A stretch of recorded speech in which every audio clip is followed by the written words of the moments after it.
And one final look at this map, we'll look at Austria and its war planning. When Bismarck was in charge, he was always kind of leery of Austria-Hungary. He saw it as pretty weak, the divided nature of the monarchy and the different groups of peoples. Bismarck was very much not a supporter of Slavic peoples. He never believed that Slavic peoples were peoples of great power or ability. He was pro-German. So, the divided nature of the monarchy to him was a sign of weakness. Austria was not effective. So, Austria is also an interesting place. Its leader, Franz Joseph, okay, was not a supporter of Franz Ferdinand, who would later be assassinated. So the crown prince was someone Franz Joseph didn't even like, and never attended. He didn't like his wife. He never attended Franz Joseph's or Franz Ferdinand's funeral, wedding, or funeral. So let me say that straight again.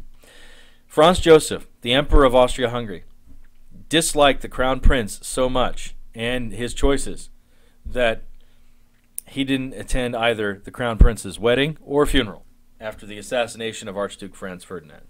So, Franz Ferdinand was not his son; it was his nephew, and so was just someone he felt was not up to the task, didn't like him, so was just not a big supporter.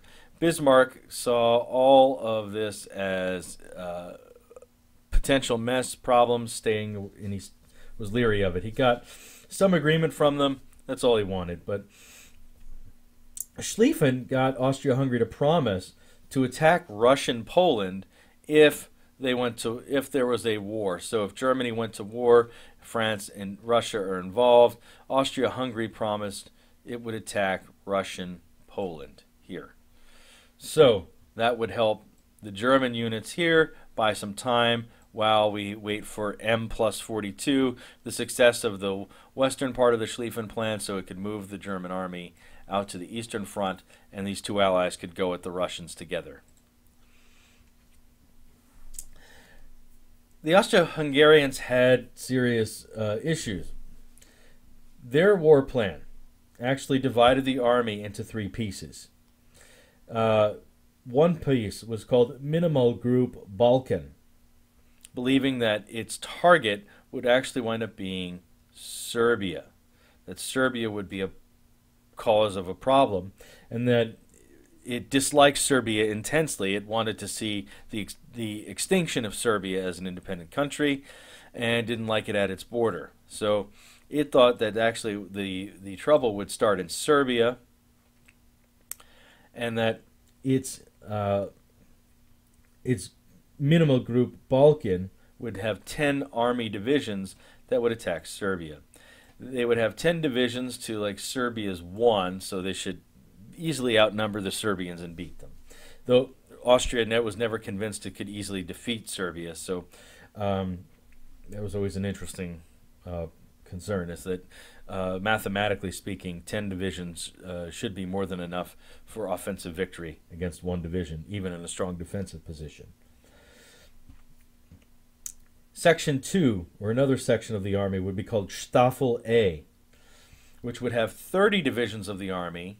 Staffel A would go and attack Russian Poland here.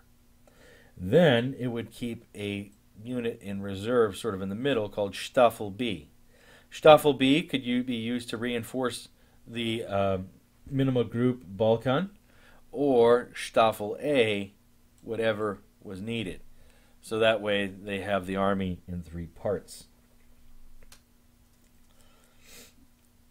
It kept saying that it needed time, it needed time, it needed time, and telling Germany, if you can't wait for about 50 days, okay, don't rely on us. But there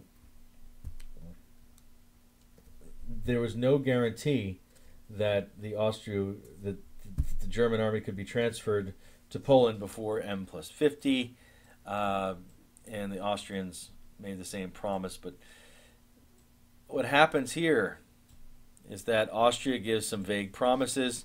Germany believes them and realizes that Austria is weak and doesn't look for too much from there. So, one side note, England doesn't really have a war plan. England's plan is that it could choose to use its navy to draw out the German navy somewhere on the high seas and destroy it, or it would land its British Expeditionary Force somewhere in Belgium or in France and take the French left. That's the English plan. So it could take as much or as little of the war as it wanted. So now that we see, I hope this clears up war planning for you. And I want you to keep this in mind as we go through this week, and especially next week when we talk about the breakout in the August crisis.